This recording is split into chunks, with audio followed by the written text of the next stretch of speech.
Bonjour, chers maîtres, chers collègues. J'ai le plaisir de vous présenter mon travail sur les facteurs de risque de l'anxiété chez les enfants et adolescents asthmatiques à propos de 45 cas. Donc, l'asthme est la maladie chronique la plus répandue en pédiatrie. Pareillement pour les troubles anxieux, qui sont les troubles de santé mentale les plus courants chez les enfants et les adolescents.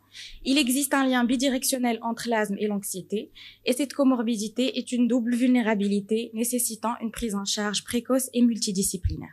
Donc, le principal objectif de notre étude est d'évaluer les facteurs de risque de l'anxiété chez l'enfant asthmatique. Nous avons réalisé une étude prospective sur 3 mois chez 45 enfants asthmatiques au CHU Mohamed VI de Marrakech, âgés de 6 à 15 ans, et nous avons recensé les résultats suivants.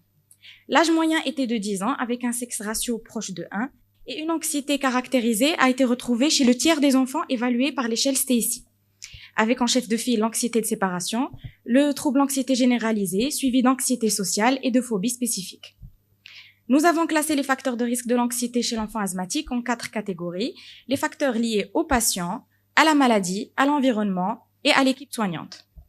Pour les facteurs de risque liés au patient, 60% des enfants asthmatiques anxieux étaient des filles et 57% avaient un tempérament anxieux selon la même échelle Stacey tempérament.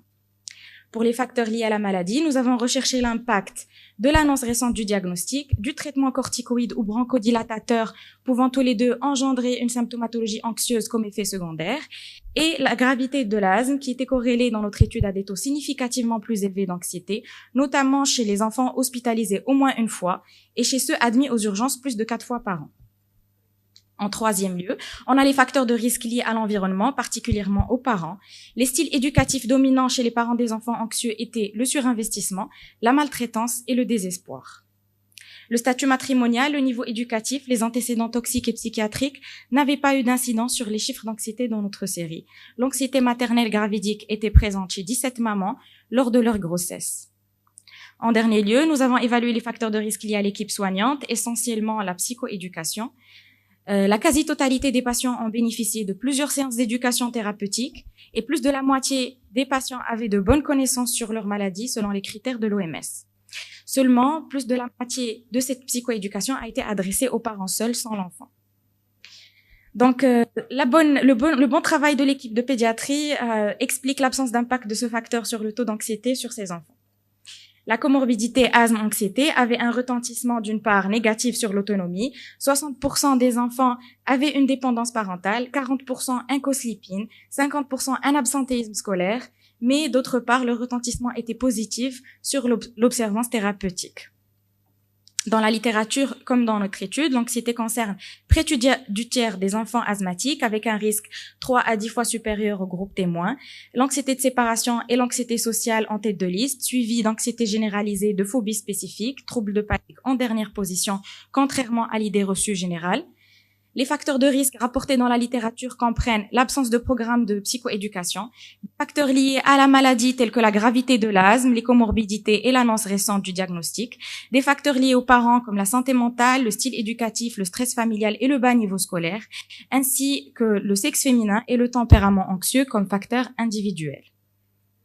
Dans notre étude comme dans la littérature, le principal facteur de risque de l'anxiété chez l'enfant asthmatique est la gravité de la maladie. Plusieurs études suggèrent que le nombre de symptômes d'asthme est corrélé au nombre de symptômes anxieux dépressifs chez ces enfants. Devant ce lien évident entre l'asthme et l'anxiété, plusieurs hypothèses éthiopathogéniques s'invitent. Un mauvais contrôle de l'asthme peut être à l'origine de la détresse anxieuse. Il existe des facteurs communs entre l'asthme et l'anxiété tels que les conditions socio-économiques et les conflits familiaux.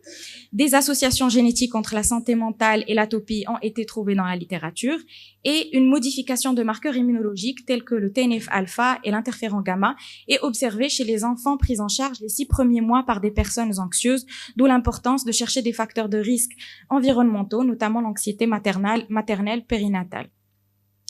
Donc, en conclusion, un enfant asthmatique sur 3 est anxieux, donc toujours penser à l'anxiété chez ces enfants. Une bonne prise en charge médicale de l'asthme est importante pour prévenir l'émergence des troubles anxieux et de diminuer le retentissement familial et scolaire. La psychoéducation de l'enfant et des parents, ainsi que la guidance parentale pour corriger le style éducatif, sont une pierre angulaire de prévention de l'anxiété chez les enfants asthmatiques à risque d'anxiété. Et je vous remercie